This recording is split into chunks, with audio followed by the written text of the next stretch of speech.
Basically तो general सी बात ये भी हो जाता है ना कि अगर कोई बॉम्बिंग हो रही है तो आप उसके शार्पनल से बचें, आप जमीन पर इसीलिए लेटने की ट्रेनिंग, अगर आपके पास कोई ऐसी आड़ नहीं भी है तो आप जहां पर हैं वहां पर आप जमीन पर लेट जाते हैं। बिल्कुल, देखो श्वेता, एक चीज देखनी पड़ेगी कि एक तो ये सच्चाई है कि डरना नहीं है, घबराना नहीं है, प्रैक्टिस करना, practice makes a man perfect. अगर आप अपने लोगों को समझाएंगे, बताएंगे कि भाई ये ऐसा हो सकता है तो वो तैयार रहेंगे। अगर ऐसा होता है तो उसके लिए प्रिपेयर्ड है और कोई भी हमारी कैजुअलिटी नहीं होगी। ये सच्चाई है जो एयर मार्शल साहब बता रहे थे। हमारा एयर डिफेंस सिस्टम बहुत पुख्ता है और मल्टी लेयर्ड है। चांसेस दुश्मन के डिफेंस या आप उनके मिसाइल या एयरक्राफ्ट के आके अटैक करना बहुत चांसेस कम है। मगर भारत की गवर्नमेंट ने 244 जो डिस्ट्रिक्ट हैं जो उन्होंने सोचा है कि नजदीक हैं बॉर्डर के, उनको तैयारी करने के लिए आदेश दिए और बहुत अच्छी बात है। और हम 1965 और 1971 की लड़ाई के अंदर जब हम फौज में नहीं थे मगर हम देख चुके हैं और कैसे हमको कार्रवाई करनी चाहिए। उस टाइम जो जागरूकता थी ये बिल्कुल ठीक है, बहुत ज़्यादा थी लोगों के अंदर कि किस प्रकार से आप ब्लैकआउट करें, आप कोई लाइट ना जलाएं, आप अपने घर की लाइट अगर जलाते हैं तो आप कार्बन पेपर लगाएं, तो आप तैयार थे। अब बात आती है कि आज की तारीख में अगर आपने जो क्वेश्चन पूछा, अगर बाहर है तो क्या करें। अगर आप गाड़ी चला रहे हैं तो सबसे पहले तो आप क्या करें, गाड़ी को रोकें, साइड में करें, वहां से निकलें और जाके आप एक प्रकार अपना पोस्चर बनाएं, आप जमीन पे लेटें और जमीन को नीचे की तरफ देखें और हाथ जो है वो अपने आप एक प्रकार हेड पे रखें पीछे।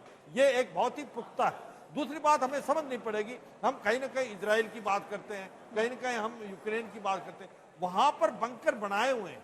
जैसे अभी हम मान लो, जैसे मैं लाइन ऑफ कंट्रोल पे था एलसी पे, ब्रिगेड कमांड की मच्छल में, वहाँ 24 घंटे में से 10 से 11 घंटे एक बम्बार्डमेंट आर्टिफायर होता था, मगर वहाँ बंकर थे, उसमें कुछ नहीं पता चलता। ऐसा नहीं है यहाँ पर, इसलिए पैनिक करना नहीं है। जो आपने बताया स्टेयर केस है, उसके नीचे आप जा सकते हो, या आपके जो जिस तरीके बता रहे थे मेट्रो स्टेशन है वो भी प्रूव है, ब्रिज के नीचे भी आप जा सकते हैं। मगर घबराना नहीं है, पैनिक होकर घर से बाहर निकलने की कोशिश नहीं करना। जब वो ब्लैकआउट हो जाएगा तो लाइटें चली जाएंगी तो आपके जो लिफ्ट सिस्टम नहीं काम करेगा। तो ये आपको सोचना है, आपको अपना कम पोस्चर, अगर आप ओपन में भी हैं, घर में आप दीवार के नजदीक जाएं, ओपन में भी हैं अगर घर के अंदर, तो जो टेबल है उसके नीचे छिपे। तो ये एक प्रकार से ड्रिल है, इसको बताना है। दूसरी बात मैं ये कहूंगा कि जो हमारी सिविल डिफेंस है वो उनकी ये जिम्मेवारी है, ब्रीफ करें, एनसीसी का इस्तेमाल करें रियर एरिया सिक्योरिटी के लिए, अपने लोगों को जागरूक करें, तैयार करें। इसका कतई मतलब नहीं कि ऐसा होगा। अगर आप if you are prepared for the worst case scenario, तो अगर ये होता है तो हम बिल्कुल भी पैनिक नहीं करेंगे। ये मुझे लगता है इस ड्रिल का है और हमारे अंदर काबिलियत और क्षमता है। एक जो लगता है मुझे जनरल दयाल की लोग स्ट्रेस में आ सकते हैं कि हम तो हाई राइज अपार्टमेंट में रहते हैं और शहरों पर ज्यादा खतरा रहता है। तो एक तरफ तो देखिए यूक्रेन और इजराइल का जो अभी पूरा मामला हुआ है और न्यूज चैनल्स ने इतना दिखाया है, तो लोग अवेयर हो चुके हैं कि युद्ध में क्या हो सकता है, कैसे होता है, कैसे सायरन्स बजते हैं। लेकिन इस चीज को लेकर लोग स्ट्रेस में आ सकते हैं, पर क्या उसमें उन्हें ये भी समझना होगा कि ऐसा नहीं है कि सायरन बजा और अटैक हुआ, उसमें एक थोड़ा टाइम होता है, खासकर जो मेन सिटीज, क्योंकि बॉर्डर पर तो कम्युनिटी बंकर्स बने हुए हैं। देखिए श्वेता, पहली बात तो ये है कि बहुत क्लियरली बता दिए गए कि भाई हमारा जो एक डिफेंस सिस्टम है वो काफ़ी फुल प्रूफ है और देशवासियों को ज़्यादा चिंता करने की आवश्यकता नहीं है, ज़्यादा भय में आवश्यकता नहीं है। हाँ, प्रिकॉशंस लेने की आवश्यकता है अगर मान लो इस किस्म की लड़ाई होती है जो हमारे पे आए। और लेकिन आप एक छोटा सा, मैं आप सबका एक ध्यान ले जाऊंगा। देखिए, जिस तरह से हमारी लीडरशिप ने स्टेटमेंट्स दी हैं, जिस तरह से हमारे स्टेट ने एक्शंस लिए हैं और फिर जिस तरह से हम ये कार्रवाई पे आ रहे हैं, इससे एक चीज स्पष्ट है ना।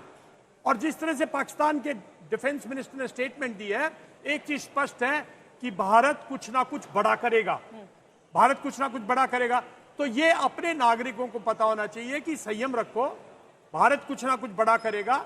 आपकी ये मैसेजिंग भी पाकिस्तान में जारी है कि भारत तैयारी कर रहा है, तो आपको घबराने की आवश्यकता नहीं है। आपको जब भी कभी सायरन बजें, जैसे बचपन में हम तो बल्कि या हमारे बहादुरगढ़ से जब ये मेन रेलवे लाइन जाती थी तो गांव के लोग रेलवे लाइन पे सिविल डिफेंस के जरिए रेलवे लाइन की रात को प्रोटेक्शन देते थे और 14 ईयर्स अबव सब लोग प्रोटेक्शन देते थे। तो जब ये सायरन वगैरह बजते हैं तो भगदड़ मचने की जरूरत नहीं। अगर आप हाई राइज में भी है तो ऐसा नहीं है हर एक हाई राइज अंडर स्ट्रेस है। आपको कंफर्टेबली अपने जो अपना लिफ्ट सिस्टम है या जो आपका स्टेयर सिस्टम है उससे नीचे आ जाएं और अपने आप को प्रोटेक्ट करें, क्योंकि हाई राइज में अगर बहुत सायरन बजते हैं किसी पर्टिकुलर टाउन पे, लगता है कि सारा हवाई हमला जैसे एक टाउनशिप पे आ गया है, तब ये कार्रवाई करने की आवश्यकता, वरना घबराने की जरूरत नहीं है, क्योंकि उसकी इतनी एयर कैपेबिलिटी नहीं है। और अगर मैं मानता हूं कि अगर इतनी हमने उसको मोहलत दे दी कि वो आके हमारे सिविलियन पॉपुलेशन को इस तरह से डरा दे, तो फिर मैं नहीं समझता हमने इतने साल से तैयारी की। हमारी एयरफोर्स स्ट्रांग है, हमारी एयर डिफेंस बहुत स्ट्रांग है। ये एक मैसेजिंग उसको भी है कि भाई हम तो तैयारी कर रहे हैं, क्योंकि हमें एक दिन अब आपको सॉर्ट आउट करना है।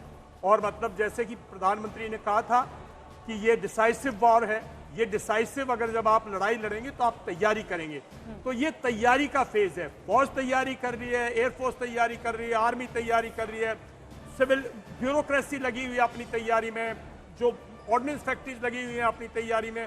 तो लोग भी क्यों ना इस तैयारी में जुट जाएं, क्योंकि लड़ाई होगी, हर हालत में होगी, और आने वाले वक्त तक इस प्रॉब्लम को सॉल्व करेंगे। तो पाकिस्तान को अब सबक ऐसा सिखाना है जिससे कि आने वाले 100 साल तक पाकिस्तान की नस्लें कभी भारत की तरफ नजरें उठा के नहीं देखें। ये वो वक्त है, आपने शुरू की थी कि क्या कन्वेंशनल वॉर होगी।